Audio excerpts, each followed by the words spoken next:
Au lendemain des festivités, les valises sont prêtes, signe que le départ est proche. C'est la 3e fois que Rodica vient à Rangiroa. Cette Française d'origine roumaine garde un lien particulier avec la culture et la langue tahitienne.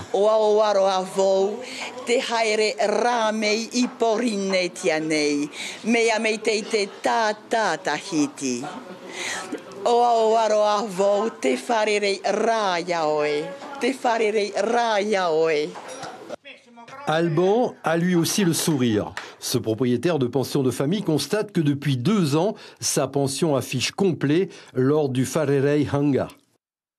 Regarde-moi, il n'y a pas besoin de discours, c'est déjà là. La joie qui nous anime tous, on est contents. On ressent que tous les centaines de revenus, et ça, toutes les pensions sont pleines et là, ça, en effet, on est réjouis de la fréquentation. Là. Une hausse de la fréquentation touristique confirmée par le patron du tourisme local, mais aussi l'organisateur de l'événement. S'étant déjà que le festival Pomotu existe et la demande perdure. On a aussi beaucoup de gens qui nous envoient des mails, qui nous écrivent pour nous demander quand est-ce que se passe le Wharerei Hanga.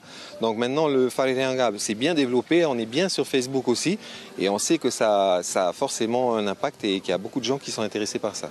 Intéressés à l'image de ces quelques touristes, arrivés 1 heure avant le début du spectacle pour ne rien rater de la soirée. Oui, première fois et premier spectacle et c'est génial. Faut regarder et filmer et c'est juste mythique. Et en plus, ils ont pris soin de nous l'expliquer en français et après faire le chant en tahitien, comme ça on pouvait aussi suivre, ce qui était très très agréable. Et pour finir en beauté, la traditionnelle invitation à la danse. Un moment inoubliable qui cache une invitation à revenir, mais aussi un gage fort de promotion de l'événement une fois de retour au pays.